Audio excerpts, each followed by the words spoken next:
खासदार झाल्यानंतर हा पहिला जनता दरबार रत्नागिरीमध्ये आपण या दौऱ्यामध्ये 3 दिवसामध्ये आयोजित केला. तिसरा का चौथा असेल, तिसरा हा दरबार आहे. जनतेच्या भावना जाणून घ्याव्या, प्रश्न जाणून घ्यावे आणि जनतेला त्यांचे प्रश्न सुटावेत. जनतेचं जीवन सुखमय होण्यासाठी, सुलभ होण्यासाठी आवश्यक ते शासनाने गोष्टी उपलब्ध कराव्यात. केंद्र आणि राज्य सरकारने या हेतूने तुमचे ऐकून घेण्यासाठी, प्रश्न समस्या अडचणी ऐकून घेण्यासाठी मी इथे आलो. 105 जण प्रत्यक्ष भेटले, निवेदन दिली, त्यांचे प्रश्न माझ्याजवळ आलेले आहेत. काही प्रश्न त्यातले मी अधिकाऱ्यांकडे दिले, काही पीए कडे हे मी दिले. हे दिले जरी अधिकाऱ्यांकडे असले तर ते प्रश्न मी स्वतः परत सगळे वाचणार आणि ते संबंधित अधिकारी आणि विभागाकडे पाठवणार आणि ठराविक कालावधीत पूर्ण होण्याच्या दृष्टीने मी स्वतः पाठपुरावा करणार, माझी यंत्रणा पाठपुरावा करणार. मित्रहो, केंद्रात भारतीय जनता पक्षाचं सरकार आहे. देशाचे पंतप्रधान माननीय नरेंद्र मोदी साहेब आहेत. राज्यात महाराष्ट्राचे मुख्यमंत्री देवेंद्र फडणवीस आहेत. दोन्ही ठिकाणी भारतीय जनता पक्षाचं सरकार आहे. केंद्रामध्ये मोदी साहेबांनी गेल्या 11 वर्षामध्ये कारभार जो केला तो तुमच्या समोर आहे. अनेक प्रश्न गेले अनेक वर्ष प्रलंबित होते, ते 11 वर्ष सुटलेले आहेत. उदाहरणार्थ 370 कलम काश्मीर घ्या. अनेक प्रश्न, लोकहिताचे प्रश्न, लोकांना जाचक ठरणारे काही कर, या सगळ्यांमध्ये ते निर्णय घेतले, धाडसाने निर्णय घेतले. उत्पन्न कोणी देशाचं, राज्याचं, व्यवसायाचं स्वतःहून कमी करून घेत नाही, पण मोदींनी धाडस केलं. जीएसटी मध्ये त्यांनी आता जे निर्णय घेतले, अनेक क्षेत्रामध्ये कर कमी केले. कोणासाठी? जनतेसाठी.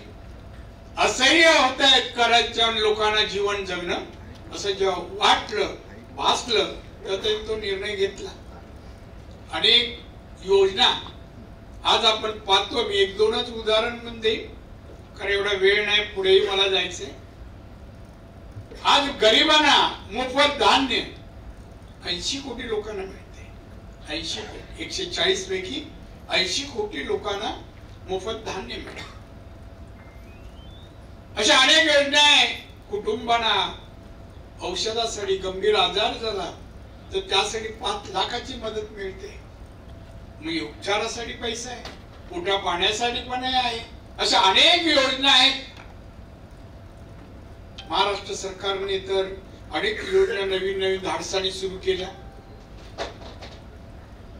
आणि मी आज या ठिकाणी सांगायला आलो की हे अजून सुलभ होण्यासाठी माझी काय खासदार म्हणून मदत व्हावी, म्हणून मी प्रशासन आणि जनता याचा मधला दुवा म्हणून लोकप्रतिनिधी या नात्याने अजून काय आपल्याकडून मदत व्हावी का? काही प्रश्न केंद्राकडे प्रलंबित आहेत. इथले अधिकारी सांगतात बाबा केंद्राकडे आम्ही पाठवलंय. अधिकारी साहेब आज जरा माझे म्हणणं ऐकून घ्या. आपण जे म्हणतोय ना की वरिष्ठांकडे पाठवलंय, जो काही अर्ज घेऊन येतो, गरजू माणूस येतो, त्यांना वरिष्ठ कुठे माहित नसतं. सगळ्यांनाच माहित आहे काय, सगळेच काय वेल एज्युकेटेड असे नाहीये. पण वरिष्ठ आहे हे फॉलोअप आपणच करायचं, डिपार्टमेंटने करावं आणि तो प्रश्न त्यांचा सोडवून द्यावा. त्यांना त्यांचा प्रश्न सुटणे. हा कायदा तसेच तर मी बेकायदेशीर काही म्हणत नाही. कायदेत असेल तो वरिष्ठांचा बाबा 1 महिना झाला रिप्लाय आला नाही, एक पत्र पाठवा, फोन करायला हरकत नाही. असं केलं शिल्लक काही राहणार नाही, काही राहणार. साहेब मी मुख्यमंत्री होतो, माझी काम करण्याची पद्धत होती. दिवसाची आलेली सगळं फाईल काम त्याच दिवशी 3 वाजेपर्यंत रात्री पूर्ण करायचो. 3 ते 6 मुख्यमंत्री असताना 3 तासच झोपायचं. शिल्लक काही ठेवा असता कामा नाही. त्याची आपण जाऊ उद्या या, उद्या काय आता सहीचीच आवश्यकता, सही करा आणि डिस्पोजल करून टाका. उद्या या, परवा या, 8 दिवसांनी या. आपण डिस्पोजल करण्याची जर तिथे जर तशी परिस्थिती त्या कागदावर आहे तर मग उद्या का. आज पहिल्यांदा आलोय असं नाही की पहिला म्हणजे शेवट आहे. मी परत येईन, अधिकाऱ्यांना भेटेन, आपल्याही गरजा असतील. मी आताच नाना आणि पार्क बद्दल बोललो. विषय छोटा आहे, नाना आणि पार्क 12 गुंठ्यात मध्ये आहे, पण तो आवश्यक आहे. तो ठिकठिकाणी व्हावा, उद्यान ठिकठिकाणी व्हावे, स्पोर्ट कॉम्प्लेक्स ठिकठिकाणी व्हावा, व्यायामशाळा व्हाव्या, वाचनालय, या समाजाला आवश्यक बाबी आहे. सामाजिक शेवटी या माध्यमातून जे ज्ञान मिळतं ना, तेच ज्ञानातून आज आपण बोलतो ना प्रगती, उन्नती का विकास, त्यातूनच निष्पन्न होतो.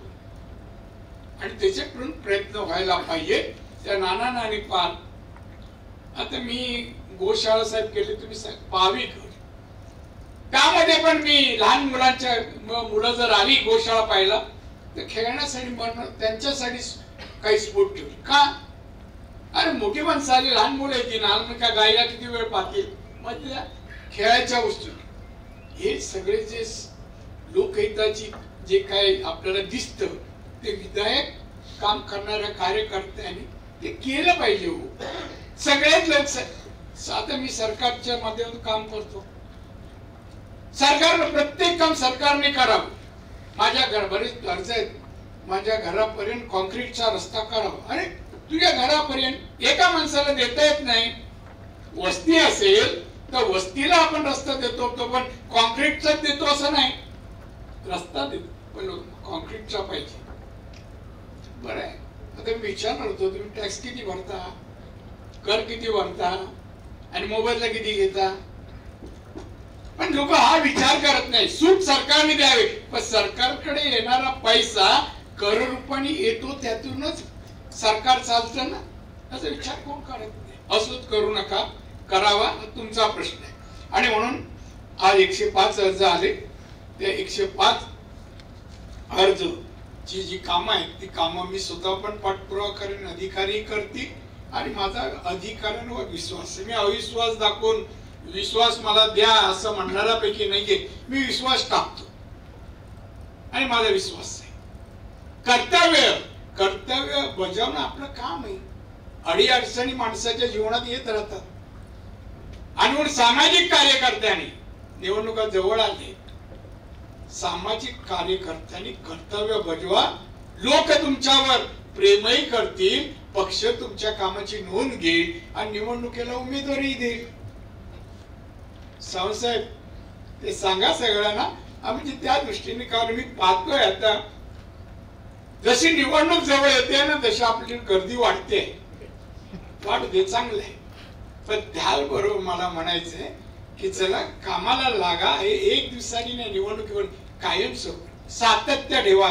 प्रत्येक बातमीत सातत्य असलं पाहिजे. जसं वि. स. खांडेकर म्हणतात, अहो मोठं होणं सोपं आहे, पण मोठे पण टिकवणं त्यापेक्षा कठीण आहे. मग हे तुमचा मोठेपण. तुम्हाला जो साहेब म्हणतात ते कायमस्वरूपी साहेब म्हणत राहावे, आदर सन्मान तुम्ही करावा. यासाठी मध्ये एक शब्द आहे, त्यासाठी कार्य करत सातत्याने राहणं, सेवा करत राहणं, लोकांचं प्रेम आदर संपादत राहणं, हे आपल्या सर्वांचं काम आहे. जनता दरबारचा बोध काय, तुमची कामं मी करेन, मी नाही म्हणालो नाही. 105 ची नियमातच सगळी करेन.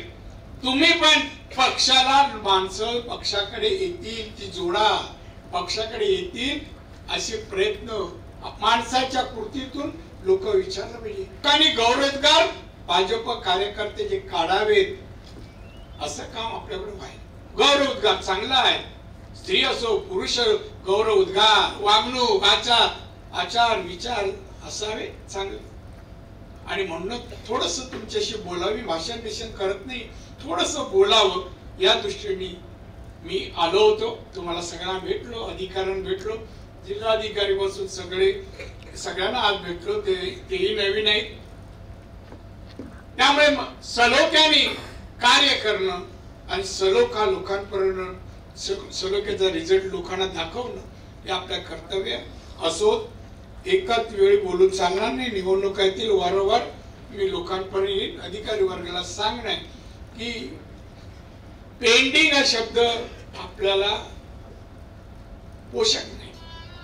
डिस्पोजल देणं, संपवणं, रिझल्ट देणं हे आपलं काम आहे. रिझल्ट देणं आणि मी त्याला भर देतो. रिझल्ट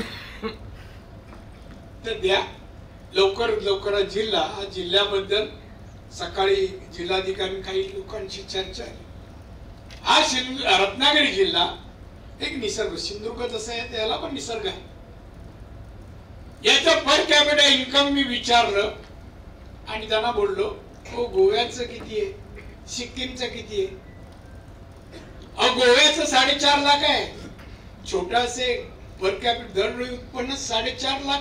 सिक्कीम छोटा आहे, ते पण टुरिझम आहे, पण 4,10,000 आहे. तामिळनाडू आपल्यासारखंच आहे, 3.5 लाख आहे. ही राज्य गुजरात तर आपल्या पुढे चाललंय.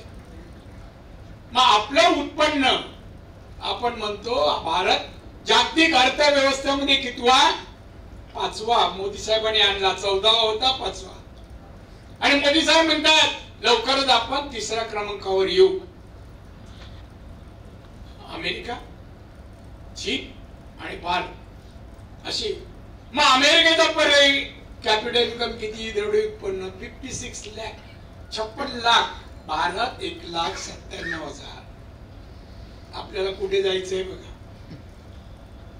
ते 56 लाखाचं जीवन जगतात आणि आपण 2 लाख ही सरासरी आहे. आपल्याकडे पण गरिबी आहे, दारिद्र्य आहे काही प्रमाणात. इकडे बाजारात गेलो तर एक वेगळ्या प्रकारचं लोक कपडे बिपडे रुबाबात दिसतात. चला आपण खेडेगावात जाऊ, वर डोंगरावर जाऊ, गरिबी दारिद्र्य दिसत.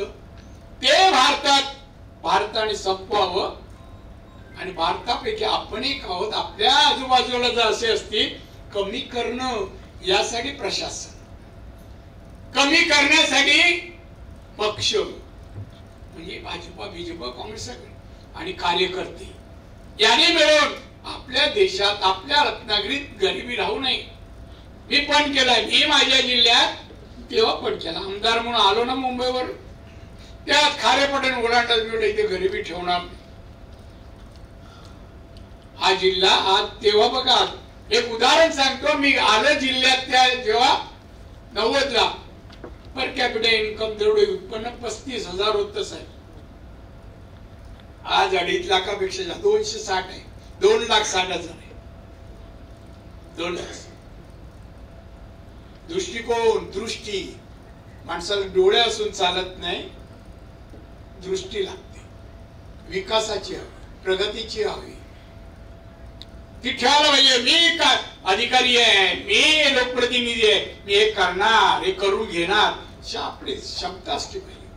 मी कधीच कोणती गोष्ट अशक्य समजतच नाही. कोणती माझ्या जीवनात मी कधीच. आणि मग अशक्य गोष्ट कोणती, सगळं पॉसिबल आहे, पण मानसिकता पाहिजे. हे करेन. अनेक अधिकारी उर्मटात, एक अधिकारी तक्रारी, कदाचित वेळ असला तर मी त्यांच्या कार्यालयात जाणार. कुठल्या LIC का कुठल्या लाईफ इन्शुरन्स, तो अधिकारी महिलांशी जे वागतो वगैरे, तक्रार आली माझ्या. आकाश मी जाणार.